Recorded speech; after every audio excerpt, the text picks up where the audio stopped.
Welcome to the deep dive. Our mission here is pretty simple. We take a stack of compelling sources, articles, research, and we pull out the most crucial insights to give you what you need to be, well, thoroughly and thoughtfully informed. And today, we are immersing ourselves in a piece of really dense, devastating literary mastery. It's Alfredo Vea's acclaimed 1999 novel, Gods Go Begging. This book it's so much more than just one story. Oh, absolutely. It's a cultural collision, really. A powerful fusion of genres. Vea built it as this true hybrid. It works as a classic San Francisco court drama, a gripping murder mystery, And a war novel. and a profound war novel all at once. It really demands that you, the reader, connect these worlds that seem so disparate at first. And the way Vea connects them Yeah. that's part of the genius, right? His literary technique is just remarkable. He uses these incredibly intense flashbacks to the psychological hell of Vietnam and mixes them with these sudden fever dreams and then slams all of that up against the harsh, meticulous reality of courtroom battles in San Francisco. Everything just converges, often without any warning at all. It creates this singular, almost overwhelming emotional impact. It's like a stream of consciousness that just spans decades. It absolutely mirrors the fractured memory of trauma itself. That's it. But to really appreciate how authentic the novel is, you have to look at the author's path, because it's so unlikely. It gave him this panoramic view of American life, especially its injustices. Right. Alfredo Vea. He lived the life of a migrant worker in Arizona. He served as a soldier in Vietnam. And then, after the war, he literally put himself through law school by taking on this string of incredibly hands-on blue-collar jobs. I mean, he was a truck driver. The carnival mechanic. A carnival mechanic, worked on construction sites, just incredible. That background, migrant, soldier, mechanic, lawyer, that gives him such a unique perspective on the mechanisms of power and, the lives of the marginalized. He wasn't just observing the system from the outside. No, he was a product of the very system he later sought to defend people against. And he became this respected criminal defense attorney right there in San Francisco, working in the same halls of justice he describes so vividly in the book. And that intimate understanding is why the novel landed with such force. It wasn't just critically successful. It won the Bay Area Book Reviewers Award in 1999. It was also named one of the best books of the year by the LA Times. Exactly. Critics just universally praised its urgency, its poetic language. They noted its complex meditation on the enduring psychological weight of the Vietnam War, the destructive nature of desire, and the reality of urban gang wars and race in America. So the mission for our deep dive today is to connect these layered narratives. We're going to trace the threads that Vea so deliberately wove together. Right. We're moving from a brutal San Francisco double murder Through the darkly cynical, ironic legal system that processes that trauma, and then all the way back into the psychological shadow of the Vietnam War that really it connects all the main characters. And you need to understand Vea's profound meditation on what justice actually means, what happens when desire goes wrong, and the staggering, generational cost of violence, both on the battlefield and in the city streets. And this requires you to recognize the novel's central intellectual challenge. Which is the difference between fact and truth. Yes. The novel just insists that the surface facts, the measurable, provable, clinical is true, are often so different from the deeper emotional and historical truth of human experience. We're going to see that distinction played out everywhere. In the courtroom, on the battlefield, and even in the intimacy of a kitchen. That distinction is a wonderful lens to start with because the facts of the initial crime are brutal, but the truth behind the victims' lives, it's almost mythic. So we begin where the violence culminates, at the Amazon Luncheonette on Potro Hill. This place was run by a couple, Persephone Flyer and Maya Drong, and it was a true cultural hub in the city. Tell us about this oasis. Oh, it was just a beautiful sensory experience. The Luncheonette wasn't just a restaurant. It was this perfect, spontaneous fusion of cultures. Persephone, who was Creole, and Mai, who was Vietnamese, they blended their cooking styles in a way that just captured the hearts of the whole community. People flocked there. They did. They'd share these excited shouts and affectionately call the women the Amazon women. And the critics described the unique smell of their spaghetti sauce as pure heaven. It sounds like the kind of place that grounds a community, where culture and history are literally simmering in the pots. That's exactly it. And that seemingly simple spaghetti sauce holds one of the novel's first great secrets and one of its most potent historical metaphors. It does. Maya Drong guarded her spice recipe fiercely. She prepared the ingredients out of public view because of its profound value. and not monetary value, but historical value. Right. So beneath the conventional layers of bay leaves, oregano, thyme, Hmm. she included these dark, angry little chiles from the Louisiana bayou and potent West African peppers. And the history that's woven into that spice is it's so intense. The sources detail how Persephone explained that the seeds for those angry peppers were brought to America 300 years ago in the intestines of slaves. Wow. They were carried and used to keep warm in the ship's holds, surviving that brutal journey and being planted in the New World. It's literally the history of pain and survival in the food you're eating. And that profound Creole history is then cemented with the Vietnamese flavor profile. Mai also added a pint and a half of pungent nuoc mam ha, which is the highest grade of Vietnamese fish sauce. She fermented it herself. Fermented it herself in a small wine barrel, making the kitchen a little nook that smelled of her beloved distant homeland. So you have 300 years of African-American history and diaspora blended with the agonizing history of Vietnam. All coming together in one exquisite plate of food. It's a place built on these profound connections. And that vibrant, sensual, historical space is just shattered in an instant. We're immediately thrown into the aftermath of the double murder, the cold reality of Jane Doe's 36 and 37 lying on the city sidewalk. The description of the victims is immediately striking and so symbolic. It emphasizes the profound connection they shared. They're found wholly entwined, breastbone to breastbone, locked in what the book calls a mutual death grip. This physical entanglement suggests their histories had totally merged, that they were trying, even in their last moments, to protect or just hold on to one another. And you get these clinical details that contrast so sharply with the emotional violence. The black woman was dressed but without underwear, while the Asian woman had no shoes. And there's a devastating, tragic detail that just lingers. Leaves of lemongrass, that sacred Vietnamese ingredient, had drifted to the ground from Mai's pocket. It marked their liquid, bloody trail to the ambulance. A tragically spiced path of life lost. Vea is using these specific details, the shoes, the lemongrass, to emphasize that even in this clinical description of death, the victims' unique cultural identities and the bond between them are still visible. But the narrative quickly moves from that street scene into the profoundly detached world of the medical examiner's room. Okay, let's unpack this next sequence. The clinical detachment of the coroner's room, where the medical examiner and his assistant are struggling to separate the bodies. It just forces you to confront the clinical distance of processing death.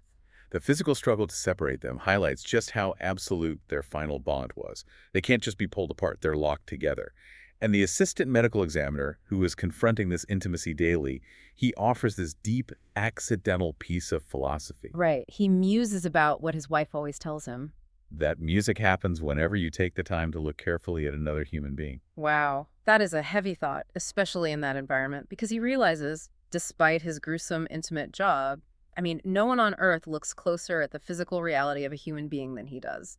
He has heard not a single solitary note, much less a melody. He's seeing the facts, but he is missing the truth. Precisely.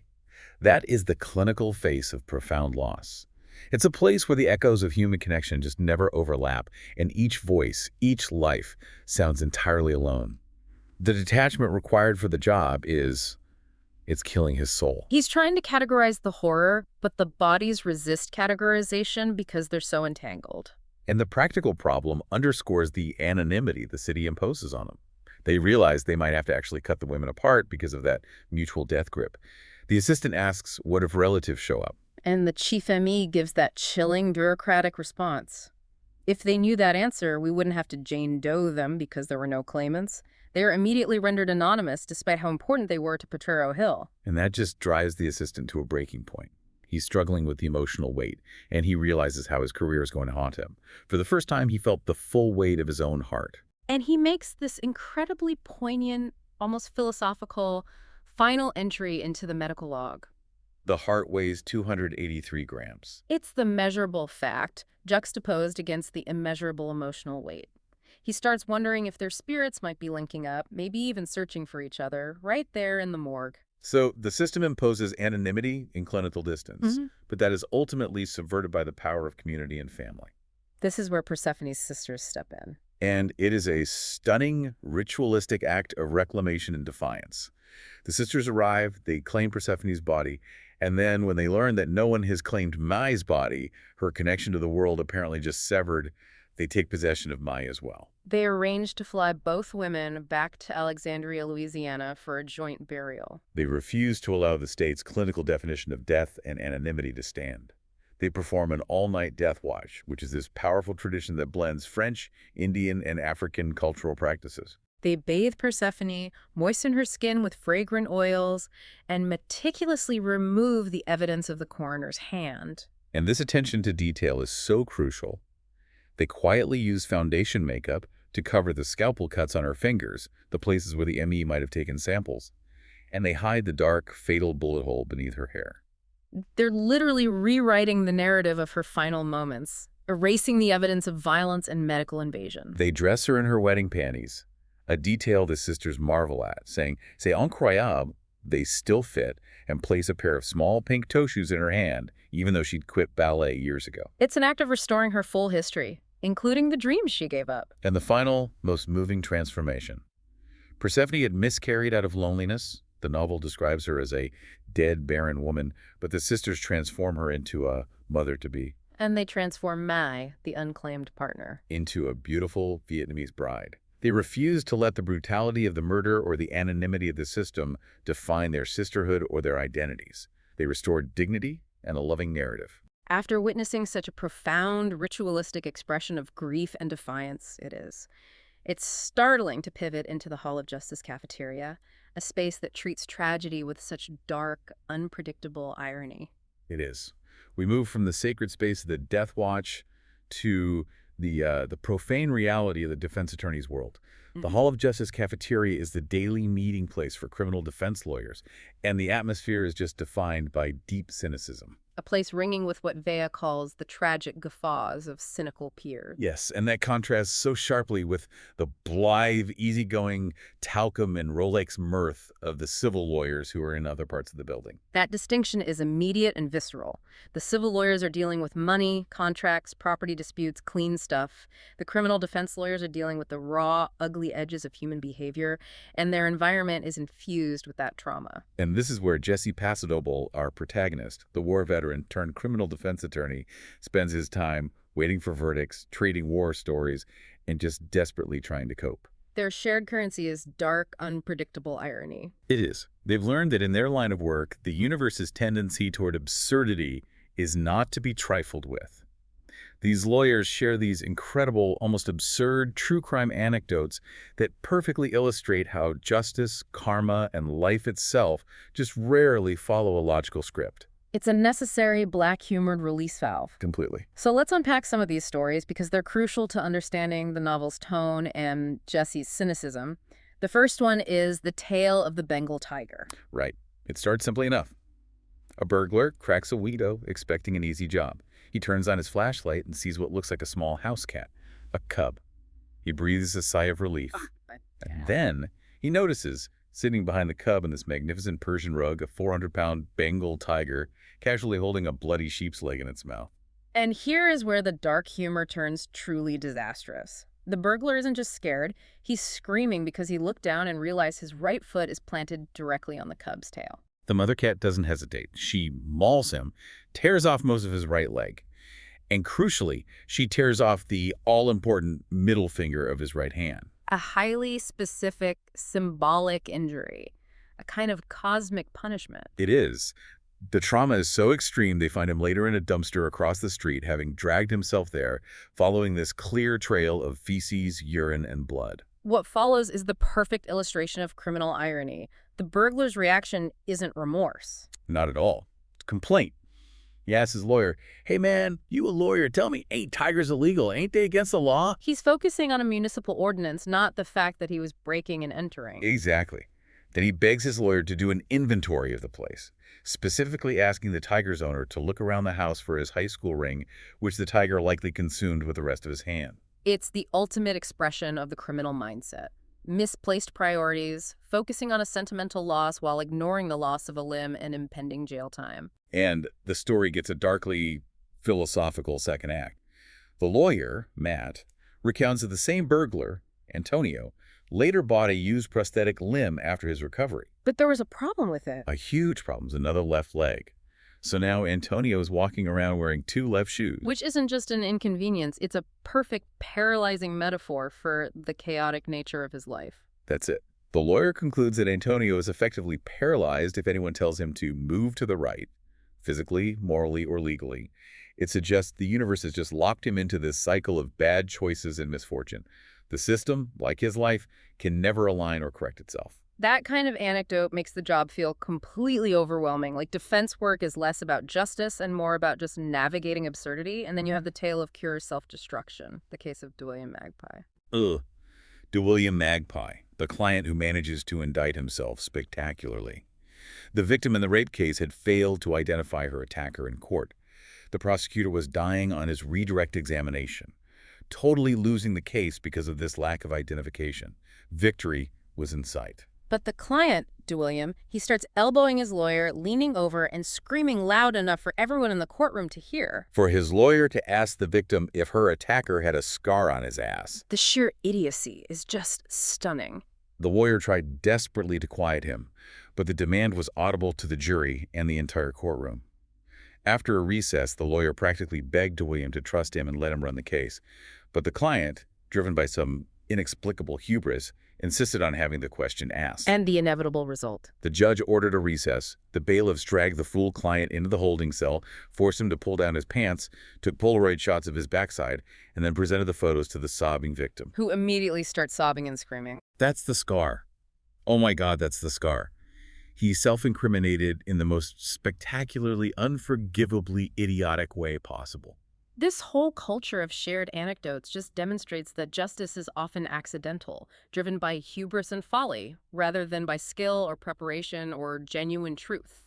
The lawyers realize they're often saving their clients from everyone but themselves. And that leads us directly to Jesse Pasadoble's professional perspective, which is so deeply rooted in cynicism, he has to take on the weight of these failed lives every day. And he admits that all he's managed in his personal life is a series of aimless affairs, because he believes that the war had amputated his ability to give or receive love. That personal emptiness is his defense mechanism against the professional horrors. That's the crux of his character, isn't it? He sees the system as inherently biased against his clients, particularly those from marginalized communities. Which is why he developed this strenuous, highly detailed life makeover process for young clients like Calvin Thibault, known as Biscuit Boy, who was accused of murder. Let's detail that makeover process. It's a cynical yet necessary strategy to prepare clients for facing a jury. A jury he accurately describes as 12 white people who would never deign to set foot in his world. People who would likely lock their car doors if they noticed him walking nearby. The preparation was an immersion course in white, middle-class civility. They had to learn how to dress, how to speak, what emotions to display. It was complete erasure of their identity to create a palatable fiction for the jury. And if they couldn't pull off sophistication? Then the strategy shifted to pure, cynical pragmatism, using stupidity as its own best defense. The stupidity defense. This is where they play up the client's simple-mindedness to argue they lacked the capacity for premeditation. Exactly. They sometimes use these unusual, complex IQ tests featuring bizarre trivia questions. The novel gives the example.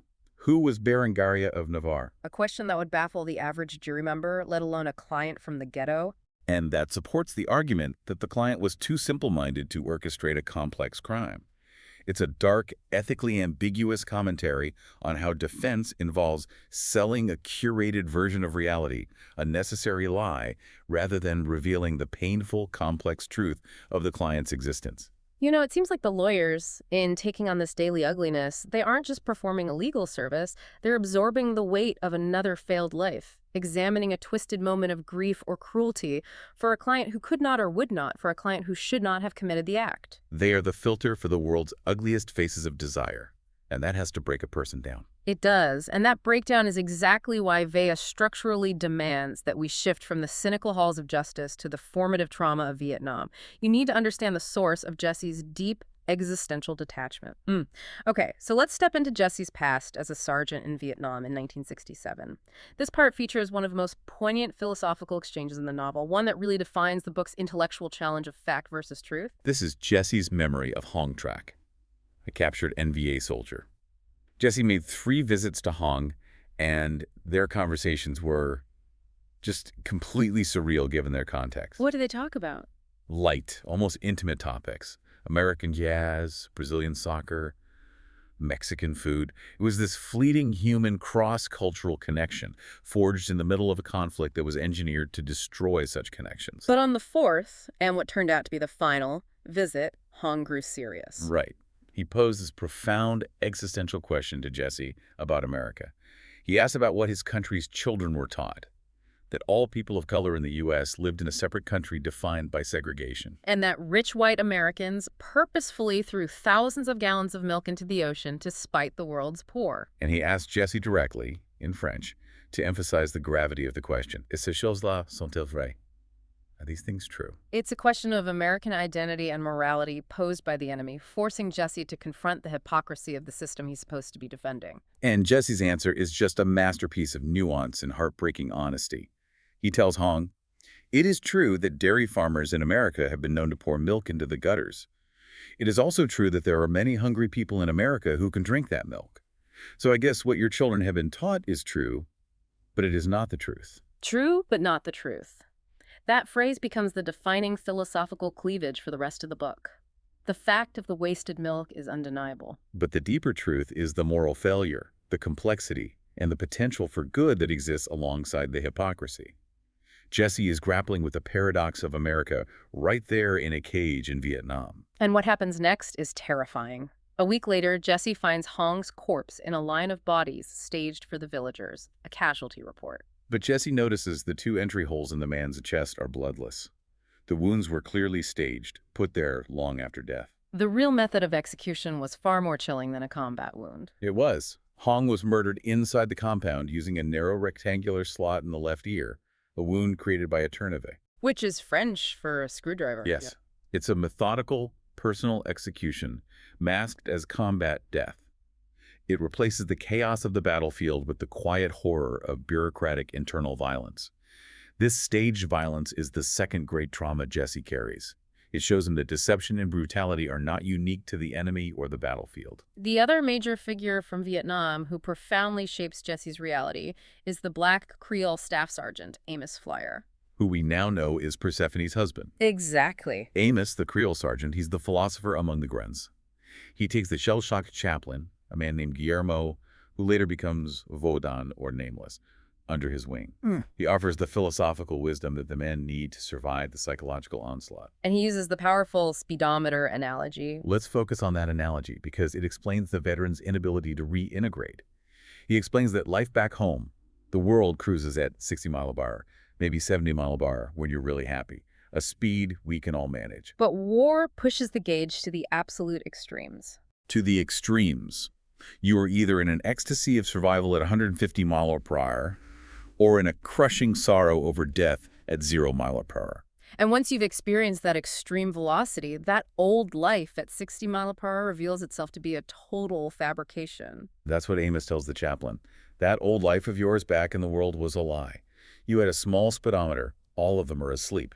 The civilians back home are essentially psychologically asleep, unaware of the extremes of reality. So if war invalidates normal life, then Amos is suggesting that veterans like Jesse can never truly find peace or genuine reintegration. They know the truth of the human condition. Precisely. The sergeant observes that once you've been here, you become invisible to normal people because you're operating at a fundamentally different speed. He concludes with this weary fatalism. The world won't move them no more. There ain't no justice out here, man. There's just us. The only justice and meaning they find is in the bonds they form with each other, in the immediate shared space of trauma. And the personal cost of this revelation is unbearable, and it ties back directly to the tragedy in part 1. The sergeant admits that he had gone home between tours, but his psychological speedometer was so broken that he couldn't be alone with her anymore. This is the ultimate wound of the novel. It is.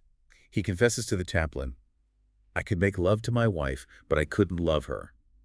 He could achieve physical relief in bed, but there was no passion because his ability to fully inhabit the moment, to feel the gentle, complex love required for marriage, was gone.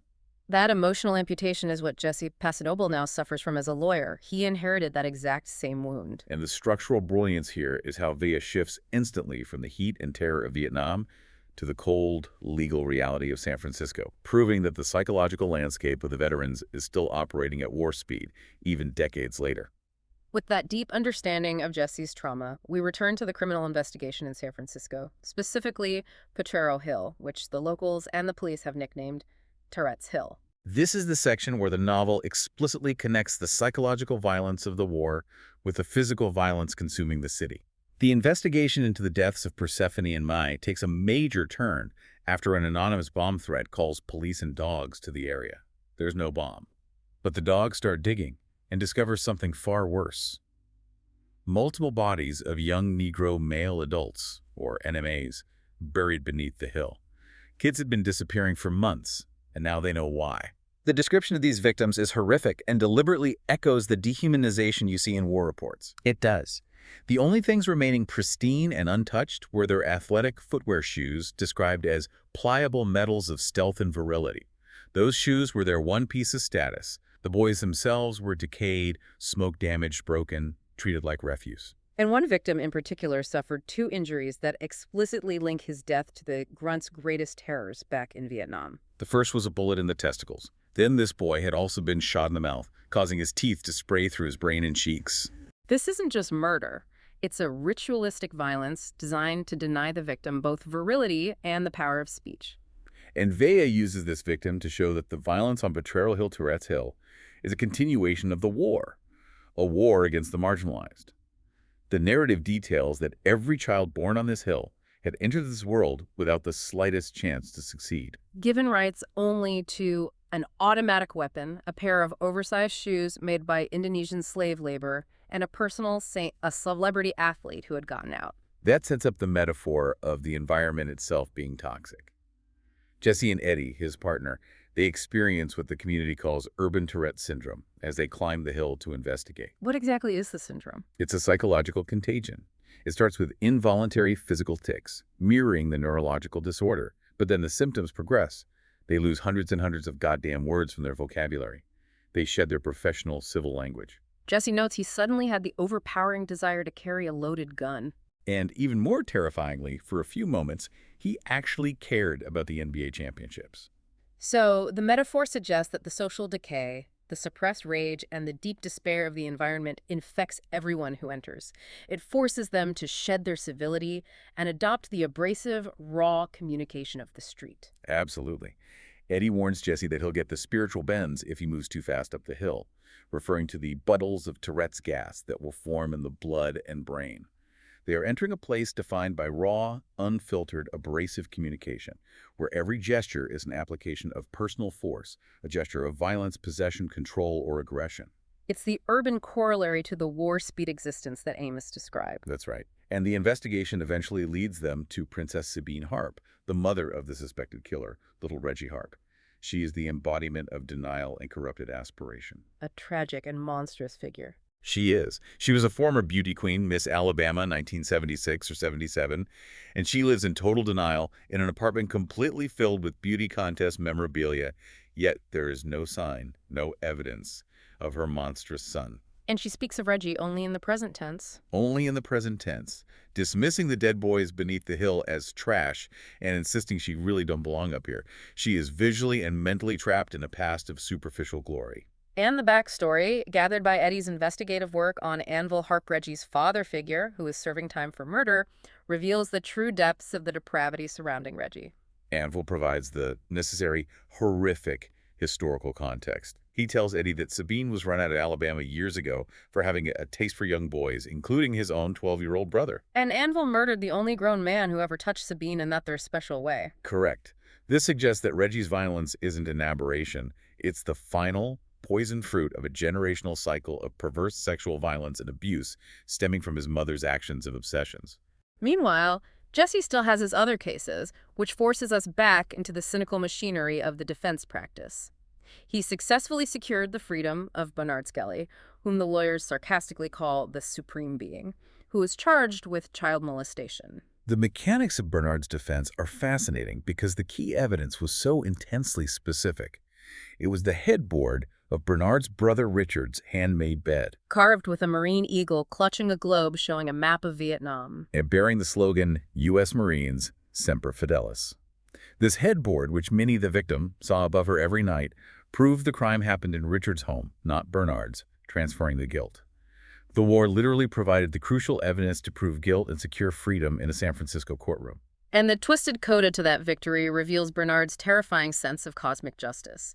He viewed the subsequent failed attempt on the life of Calvin Theobald, Biscuit Boy, in jail, another of Jesse's clients, as a payment to Jesse for freeing him. Bernard believed he was literally giving Jesse, Biscuit Boy's life in repayment. That's what he did. In Bernard's perverse moral universe, the acquittal had to be balanced by a debt, and the attempted murder of an innocent young man was the best fee Jesse had ever gotten. It's an indictment of the way some clients view their freedom, not as a second chance, but as license for further chaos. But the irony is layered even further, creating an accidental miracle. Biscuit Boy survives the attack. He does. And the reason is pure, dark irony. The bullet was deflected by something that should not have been there. A very old, untreated broken rib, life saved by a prior neglected injury. The doctor noted the projectile left a jagged circular wound in the center of Calvin's Star of David tattoo. And this accidental miracle, this physical fact, finally breaks through the cynical detachment we saw earlier in part 1. The assistant medical examiner, who had been struggling to hear the music of humanity, quits his job because, in witnessing the survival, he felt that he and a young black boy had both risen from the dead. That's a crucial narrative loop. The assistant finally heard the music. He saw the truth beneath the facts. The cynical detachment of the medical room and the cynical detachment of the defense lawyer's world are both momentarily shattered by a miracle of survival. Which brings us to the book's ultimate revelation. Now we arrive at that revelation, where the seemingly disparate threads of the novel, the war, the Potrero Hill murders, the search for truth, are tied together into one astonishing, devastating moment of dual tragedy. This is where Vea's structural brilliance is most evident. This is where Jesse figures out the ultimate connection, and it's both temporal and emotional. He realizes that the deaths of Persephone Flyer and Amos Flyer, the Creole sergeant, occurred at the exact same instant. Not just 30 years apart. Yeah, milliseconds apart. Describe that converging moment, because the detail is agonizing. Persephone was running to the outdoor payphone on Potrero Hill, perhaps to call Mai, perhaps Amos, we don't know for certain, and she was shot. At that same microsecond, in 1967 Vietnam, Amos was keying the radio for his final call, just before the explosion hit him. They both mouthed the other's name as they died. The two deaths were a single event separated by time and geography. And the connections materialized, surviving the blast. Amos's dog tag and chain passed through him as though he were entirely without substance. NVA troops, years later, found his Catholic Bible, where a scrap of paper bearing Persephone's name and San Francisco address had settled. A cryptogram of their love that survived the explosion and found its way back into the narrative. And this instantaneous connection extends to the second couple, May Adrong and her deceased husband, Trin Adrong. Mai was killed while attempting to shield Persephone. She saw death in Reggie's eyes, the killer's eyes, and recognized the same look her husband Trin had before he went off to war and was killed. It's a horrific moment of recognition right before death. And what did Trin Adrong do years before that mirrors May's fatal embrace? Trin, years before, ran up the hill in Vietnam, not away from the blast, but toward the American sergeant, Amos Flyer. He threw himself headlong into the radio container and into the embracing arms of Amos in a slice of a second, where they could have been mistaken for lovers. An act of profound, desperate, shared human connection in the face of annihilation. Exactly. So the final fatal embrace on Potrero Hill Persephone, throwing her weakening arms around Mai, locking their fingers, was the recognition that they had always been cursed in their knowing of their husbands' fates. They found the answer to their fondest and most dreadful question. They knew how their husbands perished, and the two marriages, worlds apart, had resulted in two more deaths, separated by distance but united by the impulse to embrace in the face of violence. It is the ultimate expression of the novel's thesis, that trauma weaves an unbroken chain of loss, where the violence of the past dictates the violence of the present. But there is one more man on the sidewalk when the women die, Vaudin, or Nameless, the ragged stranger who testified in court. This is the former shell-shocked chaplain, Guillermo, who deserted his post in Vietnam and spent years floating away on the Mekong, finding himself again. He is now Mai's lover. And he was there. He was. Vaudin, in his rags and filthy army jacket, ran through the gunfire right up to the dying women. He was there, kneeling down and speaking to them, touching their faces and closing their eyelids. He is the witness and the final link to the past. He speaks these strange words of love and regret, his mind still cycling through the war, wondering aloud if only they all spoke French or if there were Mexicans in space illegally dashing across Martian borders, then Mai might have a loving husband today. And before disappearing again, Vaudin speaks his final desperate words of love to Mai. He says, "You can love me less, but please love me forever." A plea for enduring love, even if diminished by loss, time, and the weight of their shared trauma. It's an admission that perfect love is impossible, but eternal commitment is necessary. And this complex web of connection brings us back to the novel's core philosophical theme, which Jesse articulates to his friend Carolina. When desire is stripped of humanity, all that remains is war. That is the definitive statement of the book. Little Reggie Harp, the killer, was ultimately characterized as a creature of desire, fueled by this stripped-down violence. But we need to explore what Vea means by desire stripped of humanity. He connects it to America's historical failures. Vea uses the historical contrast between the Puritans and the Spaniards to frame this concept. The Puritans, who founded much of early America, insisted on abstinence and self-deprivation.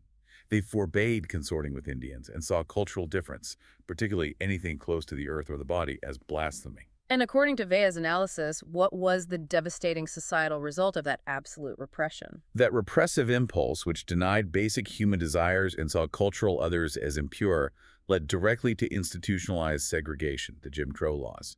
The Puritan legacy, obsessed with purity and self-denial, gave America an equal number of censors and sex fiends. It created a violent duality where desire, when it inevitably broke free, was brutal, repressed, and completely lacking humanity. So, Reggie Harp, the serial killer, is a product of this profound historical and social repression, fueled by a desire that had no healthy outlet and was therefore expressed only as aggression and control as war. In contrast, Vea points to the Spaniards. The Spaniards, while also perpetrating cruelty, had a different religious and cultural framework. They believed that all sins of the flesh, all indulgences of desire, could eventually be forgiven with repentance. Their culture allowed for a degree of messy, flawed humanity. The Puritan approach, however, demanded perfection, and the failure to achieve it resulted in violent obsession. It's a profound argument that the systemic violence we see in Vietnam and the systemic violence we see on Tourette's Hill stem from the same historical root.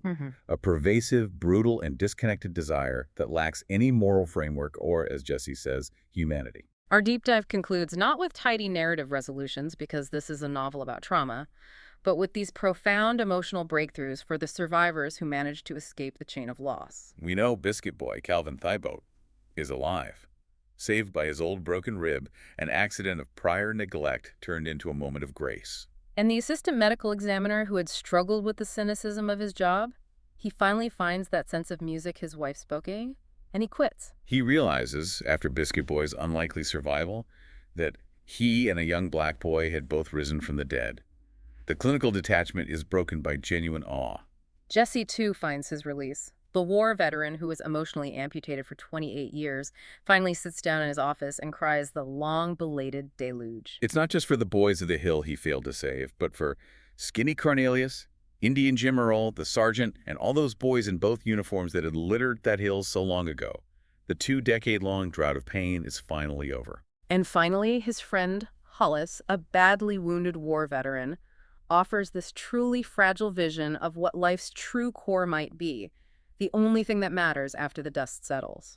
Hollis admits that the one thing he genuinely cares about, the one simple memory that can dispel the pervasive chill of trauma, is the memory of his ex-wife, Evie, making him hot tamale pie with a cornmeal crust. And a glass of hand-squeezed lemonade with those perfect square ice cubes. It's such a beautifully simple, visceral sentiment. The deepest truth, the thing that survives the war and the courtroom, is the memory of loving care expressed through food and comfort. And Hollis confesses that through all the horror, the fighting, and the years of emotional paralysis, he never could open his goddamn stupid mouth and say a simple thank you. It's a powerful final reflection that in the face of immense complex suffering, the most vital human acts are small. Loving care, appreciation, and being able to express that simple gratitude before the moment is lost. We end with that profound, strange image from the floating chaplain Vaudin. While drifting on the Mekong years ago under the dark sky, he pointed upward and cried out a final provocative thought about the universe. All of the electronics, all of the mechanics and hydraulics aboard that Mexican starship way up there. Tournant sur le jazz. Everything turns on jazz. Vaudin, the man who lost his name and his identity in the war, is suggesting that the mechanics of the universe and the chaos of human life are governed by an improvisational, unpredictable rhythm, just like jazz music. So what does that mean for us? It asks you, the listener, to consider what it means that our deepest traumas, the cold physics of the universe, and our highest aspirations, our love, our justice, our desire, are equally driven by this unpredictable improvisational beat. Is life itself just a complex, unending piece of music, demanding that we live in the moment and improvise with the chaos that we're given? It's a challenge to find the melody amidst the static, and certainly gives you something profound to mull over until our next deep dive.